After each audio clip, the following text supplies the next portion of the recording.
Your Excellencies, heads of government, heads of state, ambassadors, Ambassador John Ash, Dr. Sultan, ladies and gentlemen. Allow me, first of all, to express our profound appreciation to His Highness Sheikh Khalifa bin Zayed Al Nahyan, President of the UAE, to His Highness Sheikh Mohammed bin Zayed Al Nahyan, Crown Prince of Abu Dhabi and Deputy Supreme Commander of the UAE Armed Forces. Under the leadership of His Highness Sheikh Khalifa bin Zayed Al Nahyan, Abu Dhabi and the UAE as a whole have risen to the challenges of sustainable development in a remarkable manner. Despite being one of the countries of the world with large endowments of fossil fuel, the UAE has sought to transform its initial economic success based on its development in traditional energy sources into a future based on sustainable energy. We hail the success of Masdar and Masdar City as examples of what can be achieved in terms of sustainability. We salute the efforts of His Highness Sheikh Mohammed bin Zayed Al Nahyan on ensuring that the Masdar model is not only one for the UAE, but one which can be shared among developing countries to provide a catalyst for sustainable development. We are pleased that on this occasion, we have the opportunity to work with such innovative and dynamic partners who are intent on maximizing the policy options available to all states, whether large or small. Excellencies, ladies and gentlemen, small island states are usually the nations that are faced with least options with regard to economic sustainability. The traditional notions of economic organization and models underscore our sense of isolation. They also bring to the fore our lack of opportunities. This is why this meeting on the blue economy is so crucial. Perhaps some may not recognize the importance, but one day the world will realize the necessity by why we should have sustainable development of our oceanic spaces and realizing also that our oceans is the cradle of life on our planet. The concept widens our horizons. The importance of the blue economy to humankind cannot be underestimated. Over 70% of our planet is covered by ocean. 90% of the world's trade in goods is conducted by sea. Our oceans transcend states. They connect us all to each other, and we must harness these connections for development, not just enrichment. This is the crux of what it means to develop a blue economy, to create partnerships, to allow us to harness our oceans for a paradigm shift in terms of action towards sustainable development. The discussions at the Rio +20 meeting in 2012 highlighted the green economy and the blue economy as two mutually reinforcing concepts for implementing sustainable development. The green economy concept is one that aims to transform unsustainable practices into sustainable ones. And since the first Rio conference, we have seen great improvement in awareness of the issue of sustainability, but real progress in terms of practices have been limited.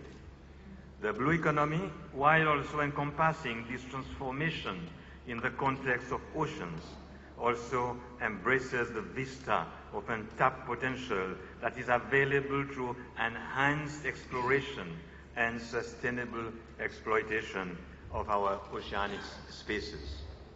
We need to urgently address the inequalities of the unsustainable practices that mar ocean governance in its current state.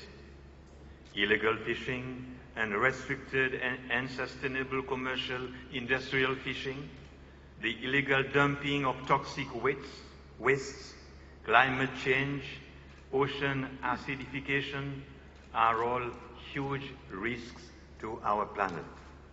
We also need to ensure that the benefits from economic activity in our oceans translate into real benefits for our populations.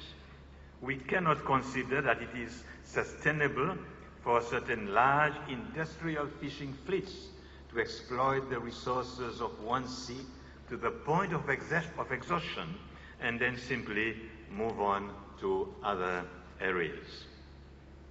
Inclusion, ownership, and empowerment of coastal populations are core elements of implementing the blue economy.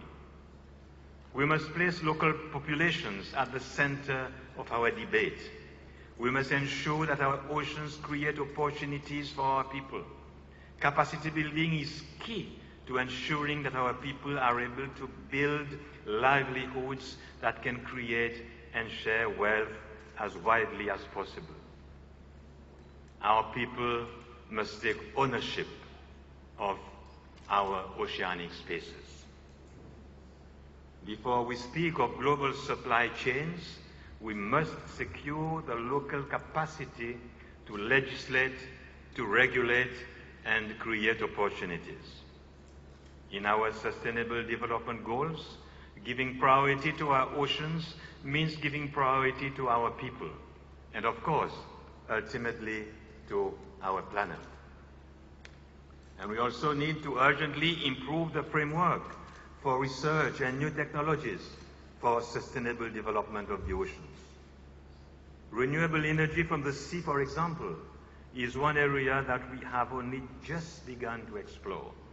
Only 1% of global production comes from marine sources, but it is estimated that the potential for such energy could well exceed current total demand. The work of Masdar, with the support of the UAE government, is one of the key facilitators to bring about such a technological revolution. Allow me to mention the importance of the United Nations system in guiding and federating the efforts of individual states towards an end that will bring the concrete results that are essential. We salute the Secretary General's Ocean Compact as the basis for mobilizing more support for oceans and for creating a new sense of ownership and purpose with regards to oceanic development. We welcome also FAO's Blue Growth Initiative that can be a catalyst for wider investment by states into harnessing the potential of oceans for economic growth. We look forward to the third International Conference on Small Island Developing States in Samoa, where we hope that we will be able to anchor the place of oceans as an accelerator for sustainable development. The theme of partnerships is one that emphasizes that we can accept the existing development, that we cannot accept the existing development mechanisms as adequate. We must be innovative. We must reach out to create dynamic, sustainable alliances that will create the sustainability for our futures. The sustainability of our islands will ensure the sustainability of our oceans. The sustainability of our oceans will ensure the sustainability of our planet. It is an opportunity that we cannot afford to miss, to ensure that the discourse on sustainability is accompanied by action. Excellencies, ladies and gentlemen, in this conference, we must not hesitate to break the mold. We must not be afraid to set a new trajectory for development on our oceans and our seas. We must not constrain our ambitions, even if experiences tell us that change is difficult. It is in the face of such challenges that we must redouble our efforts. Our oceans can unite us through friendship, through trade, through exchanges, and as a shared space where we build our lives on a daily basis. We look forward to all your candid views on the blue economy as a means to enhance the debate of what sustainable development truly means. We are convinced that unless we address the questions raised in terms of oceanic development, we will not truly address the question of sustainable development. We therefore look forward to your proposals and to the actions that must follow.